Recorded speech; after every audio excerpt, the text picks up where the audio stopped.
Okay. We have not got very far.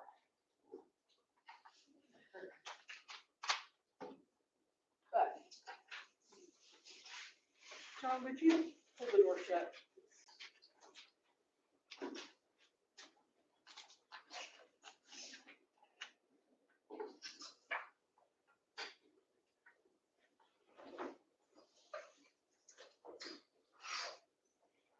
Okay, so I think we had finished talking about slave rebellions.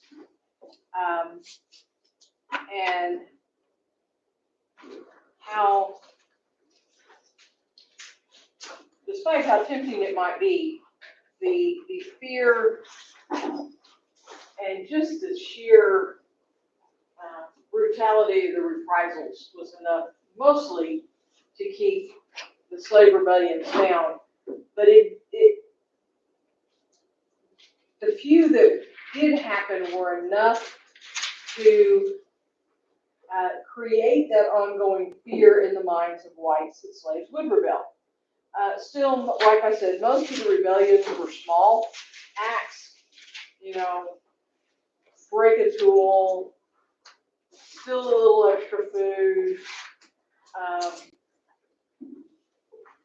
But you had to balance it because you still wanted your plantation to be successful, because if they weren't successful, you weren't going to eat.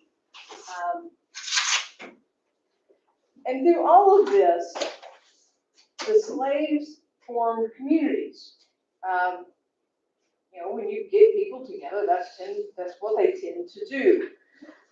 They created a community within, if you get on the right slide, it might help, within the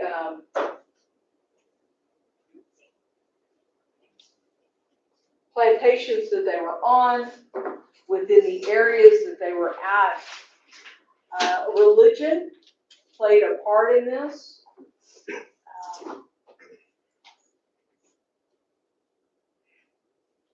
There was kind of some mixed feelings about religion and slaves.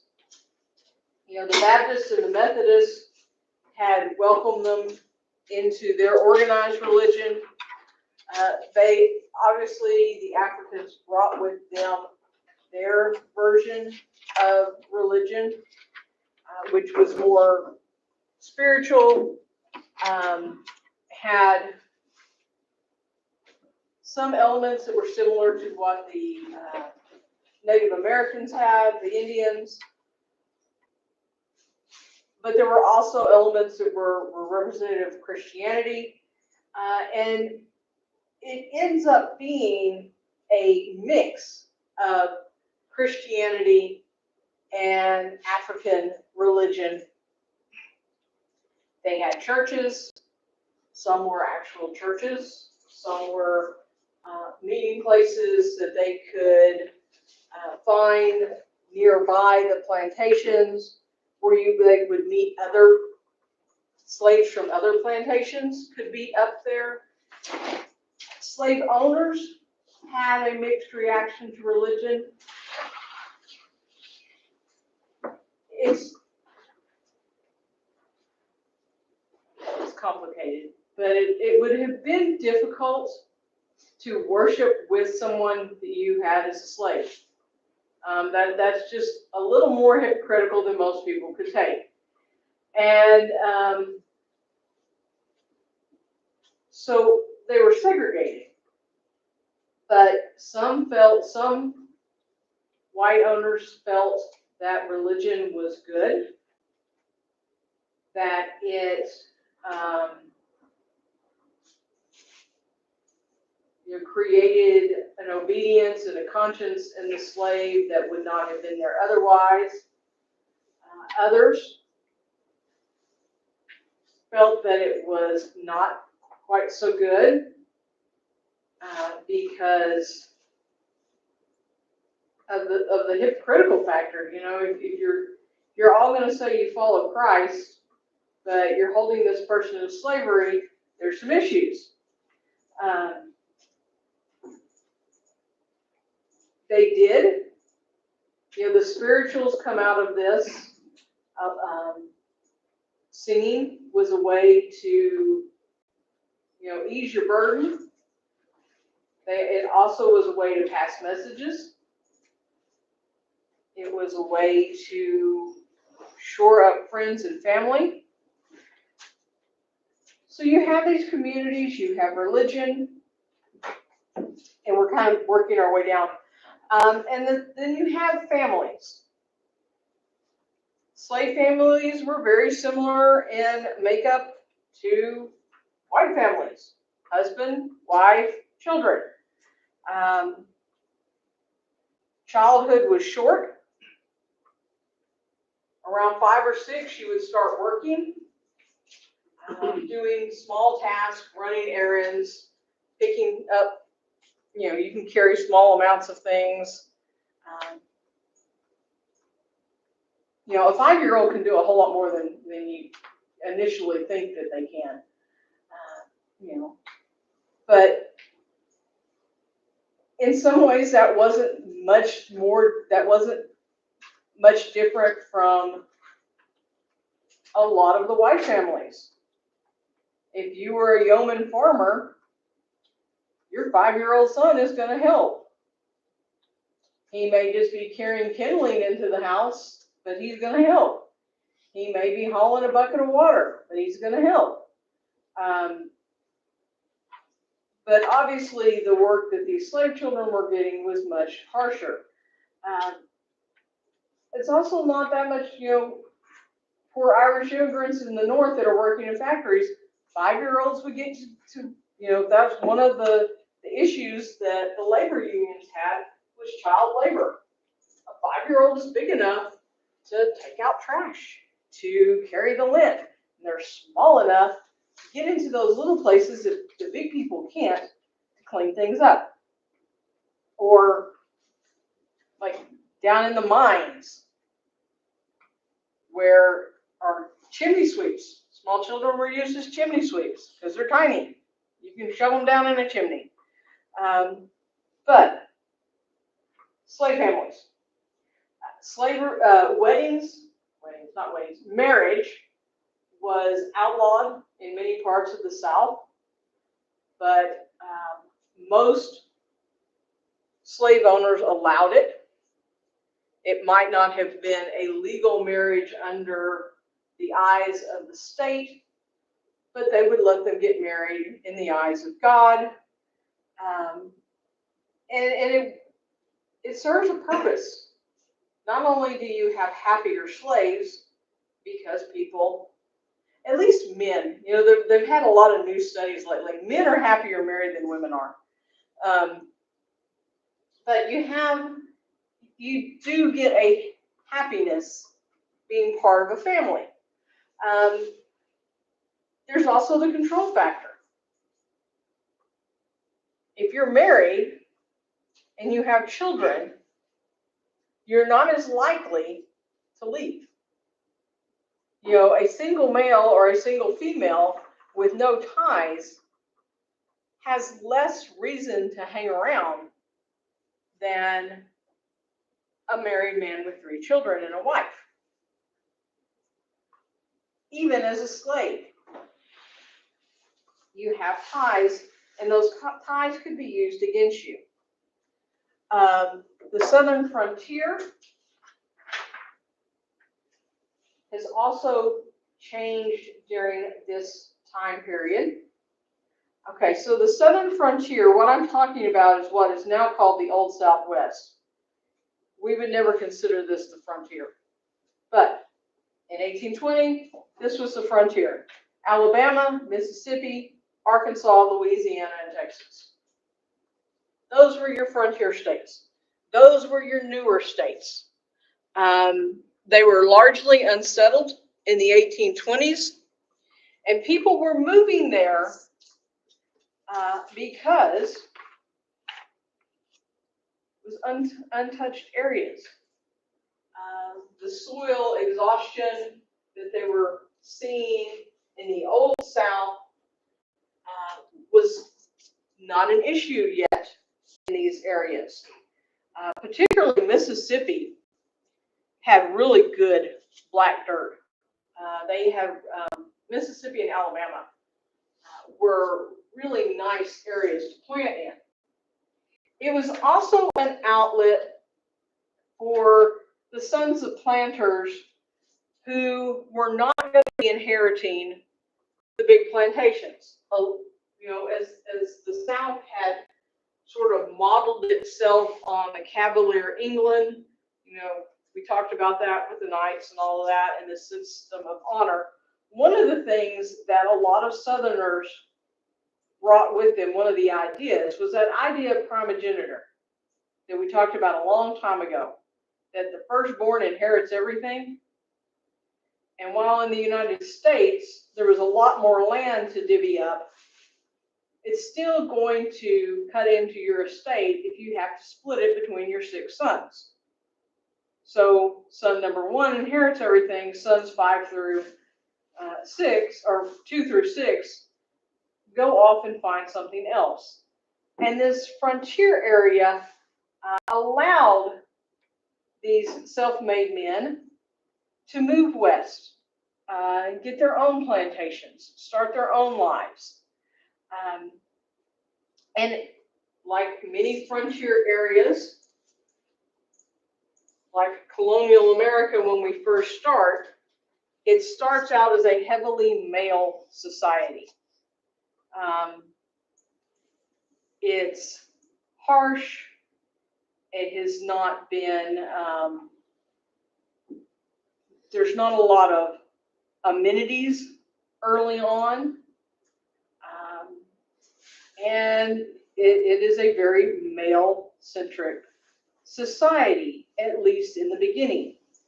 And there were 2 groups that really didn't want to have anything to do with moving to this new area, and both were dragged along kind of against their will: women and slaves. If you've ever worked in East Texas or Louisiana, it's hot. I don't care what time of year it is, it's hot. It's humid. It's sticky. There's bugs. It was not the most pleasant area to work in because they were just opening up areas to plant. There was a lot of infrastructure type work to be done. It wasn't just tending the fields. You had to clear the fields. Harsh working conditions. You were going to lose family ties if you were a slave and moved west, because, you know, odds are even if the plantation owner is the father sending his son west, he's not going to send him whole families of slaves. He's going to maybe send him a few. He might buy some, but odds are you're not buying whole families. So you're going to split up families. Women had kind of the same problems. They're leaving their homes. They're leaving their families. Family ties were a lot more important as far as raising children, as far as getting things done in the 1800s than they are now. Now, you have kids and you want to work. Of course, these women weren't going to be working, but they were going to be working alongside their husbands. But now you send your kids to daycare. In 1820, grandma came over and watched the kids, or an aunt, or a cousin. You had extended family that would help you out. Now you're going to uproot yourself and go out here to Texas where you have none of that. You have no support system. So women and slaves weren't really keen on coming out to this wild, Western, masculine area. And of course, once they start bringing out the women, it becomes a whole lot tamer. Amenities start showing up. It becomes a lot less wild because women are a civilizing force. All of this is going on, and the backlash against slavery, the opposition to slavery, is growing. there's been opposition to slavery in the Americas ever since the colonial age. But it really gets organized in this early 1800s period. And had they dealt with it earlier, we might not have these issues, but they didn't. So, in 1870, the American Colonization Society formed. This was one of the earliest actual organized oppositions to slavery. It was run by some very well-known men: James Madison, Henry Clay, James Monroe, John Marshall, Daniel Webster, among others. And the idea was that to get rid of slavery, you remove all the slaves. Basically, their idea was to remove all the black people. Where are they going to remove them to? They buy a country in Africa, Liberia. You know, liberty. It's an alteration of liberty. If you play Trivia Crack, that's the name of the app, right? I haven't played it in a while. If you ever get this question, it's what country's first, I think it's either 7 or 9 presidents were Americans? It's Liberia. Because we made the country and we rounded up some slaves, some free blacks, and we sent them over. Well, they're all Americans. And they're going to serve as the government for this country for the first 50 or so years before you're going to have any native-born Liberians big enough to run for president. So there's your answer for Trivia Crack. It was not the best idea. It's not the worst idea, but it was not the best idea. Free blacks denounced it. To them, America was their native land. They weren't Africans. They were Americans. And before it's all said and done, only about 15,000 blacks will migrate back to Africa under this plan. It's not the only plan out there. There are a lot of different movements. And up until about the 1830s, most of the movements focused on the gradual removal of slavery. Plans like what New York did when they set a date 25 years in the future for the end of slavery in New York City or New York State. They ended it, they didn't end it right then. That gave people time to, and I know this sounds harsh, but recoup some of their investment because they had bought slaves. And yeah, that sounds pretty demeaning, but it was a reality that economics is part of this. But most of these first movements were gradualist movements. You know, we'll buy them out slowly, or we're going to let it die. And in some areas, it was dying. The Upper South, slavery is dying out. But by the 1830s, this gradualism is moving to abolitionism. This idea that we need to end slavery immediately.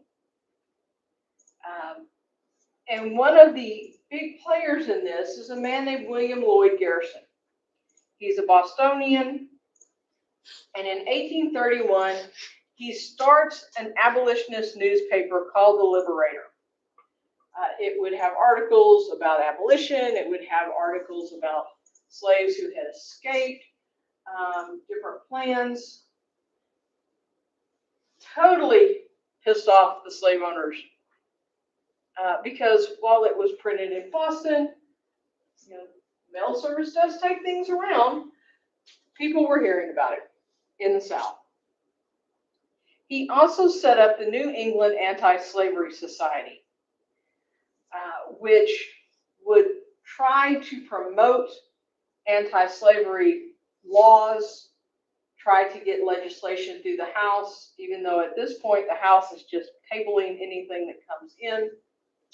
In 1833, he's joined by two other men, Arthur and Lewis Tampan of New York, and the New England Anti-Slavery Society becomes the American Anti-Slavery Society, and they're hoping to emulate what the British have done.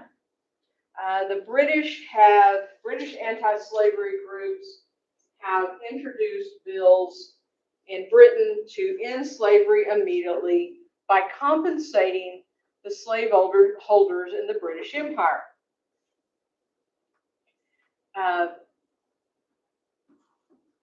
And that idea will float around, that we'll just buy the slaves, basically. We will compensate people for their loss.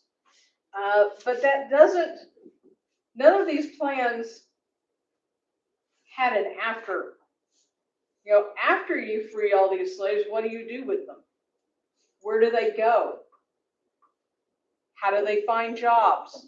How do they find homes? Because, as we've discussed before, racism is pretty blatant. And blatant in the United States, as is elsewhere in the world. And while you may be an anti-slavery advocate in New York, that doesn't mean you want a field hand from South Carolina as your neighbor.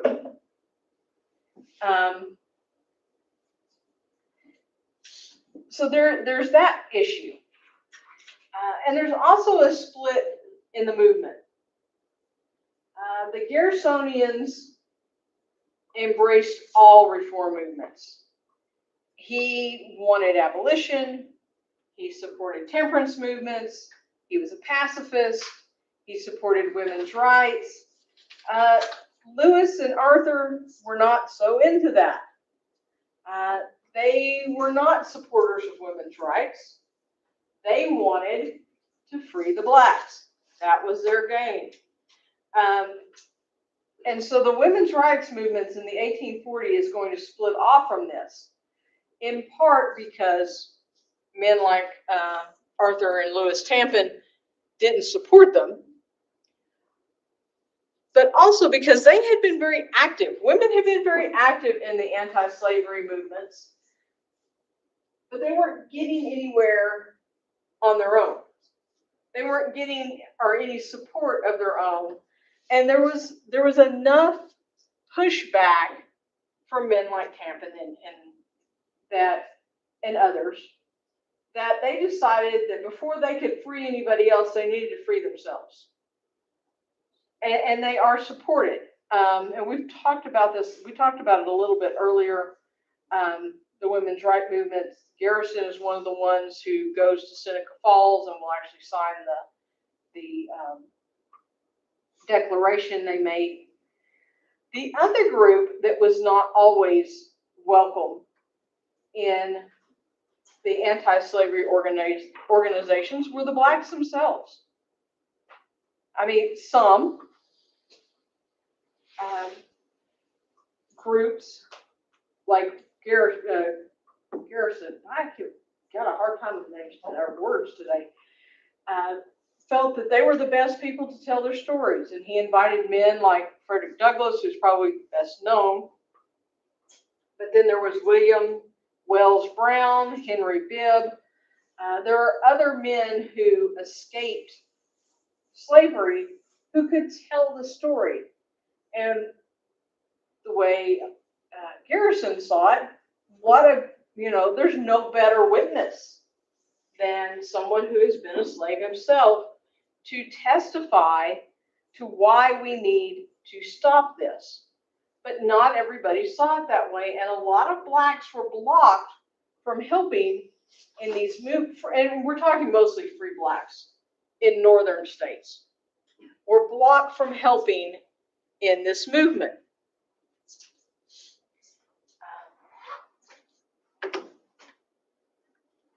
And there was obviously opposition to abolition.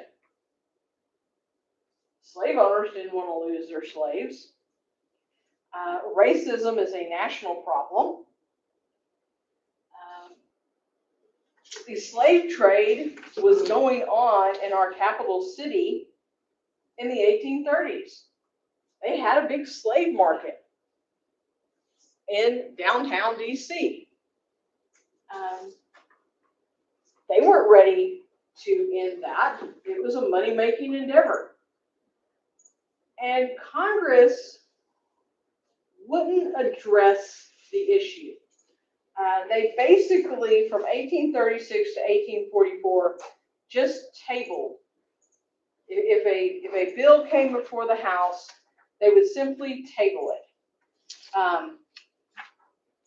until the Liberty Party comes along. And the Liberty Party was one of those third party political parties that's going to push for abolition. And it's going to push to get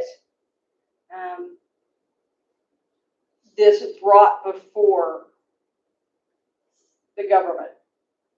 They're not going to be terribly successful, but when we come to the next election, they are going to have a say in it. We're not going to go into that because I'm going to wait till we get to the crisis of union before we talk in depth about the Liberty Party, but I do want to mention them. In the South, the reaction to the abolitionists was to defend slavery. In the Upper South, it was not as big an issue. Like I said earlier, it kind of depended on where you lived in the South as to how dedicated you were to keeping slavery. In 1831 and 1832, the Virginia legislature actually debated a plan of gradual emancipation. It came forward in the Virginia Legislative House that they would try to figure out a way. It doesn't pass, but it's an indicator of where people's minds were. In the Upper South, people were already thinking about it.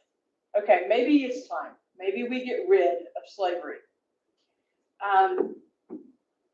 In the Lower South, which is much, much more dedicated to slavery, they go into overdrive defending slavery.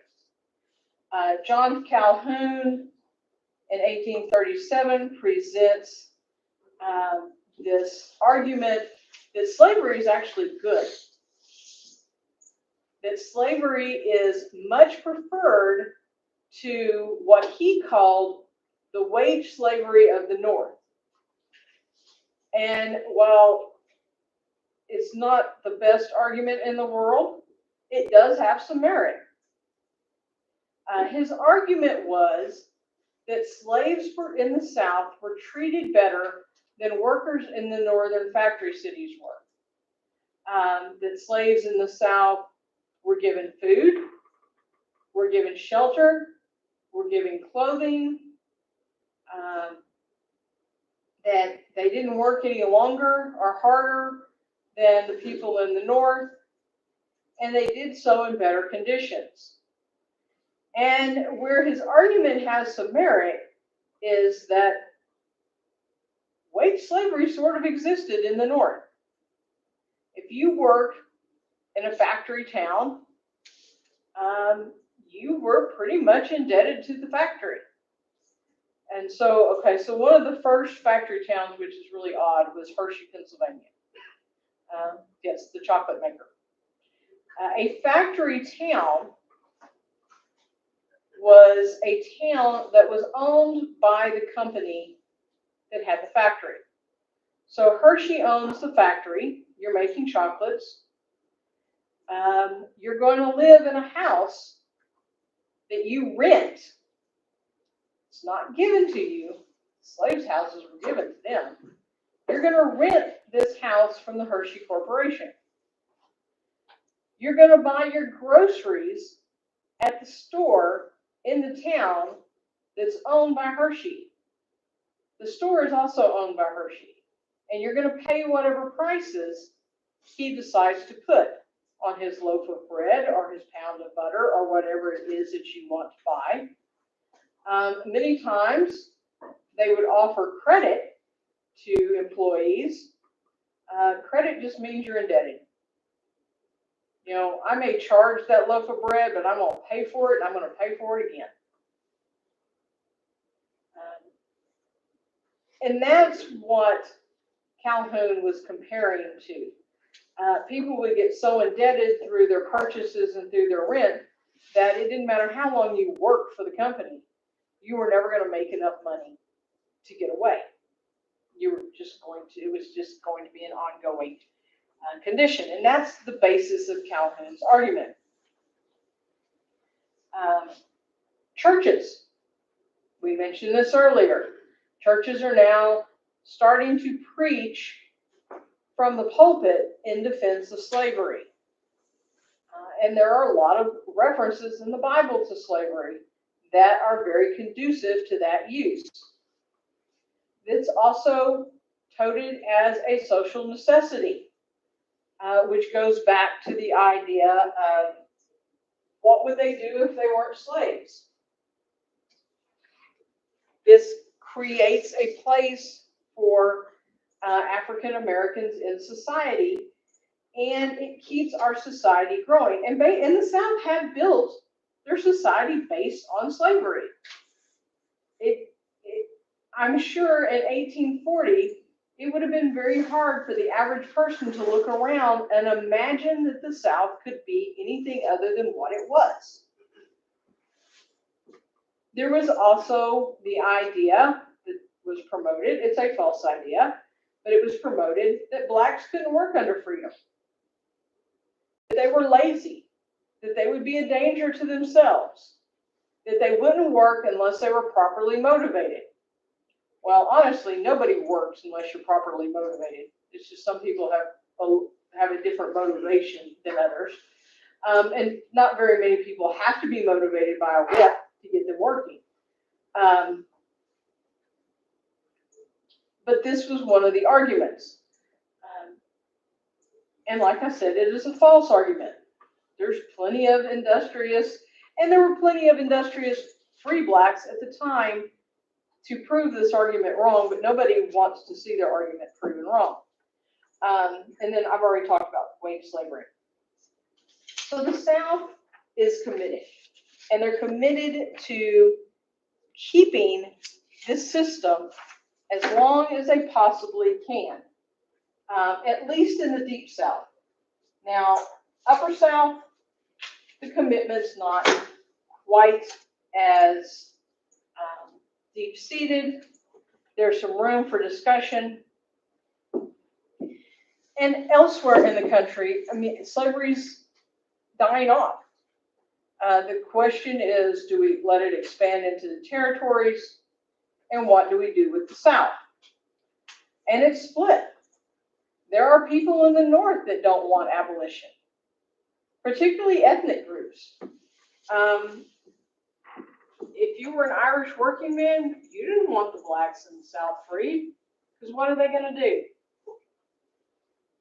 They're going to come north and they're going to compete with you for jobs.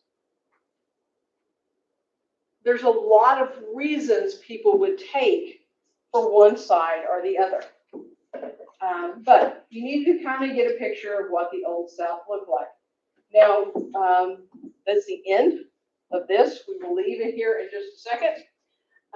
The next section is going to be the Crisis of Union. I will make sure I have that posted. I can't remember if I did or not. If I put those slides up. We're probably not going to get to the Civil War, but of all the wars that we fought, the Civil War is the one most people have the most knowledge of.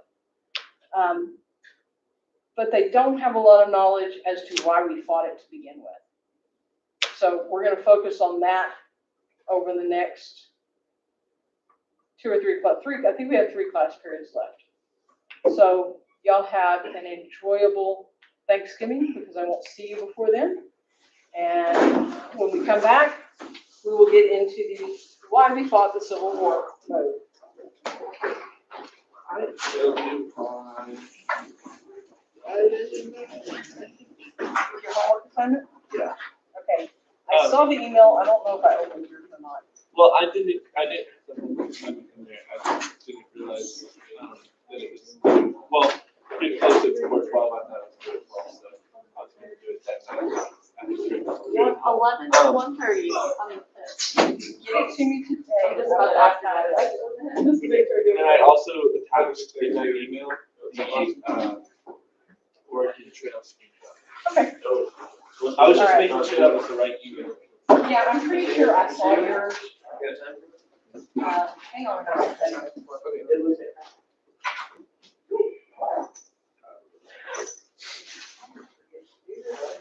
Everybody online, listen to my conversation. I'm lazy. I said lazy was sort of 6 weeks ago. Y'all need to fight the lazy if y'all aren't close enough yet to. No, have it's, senioritis.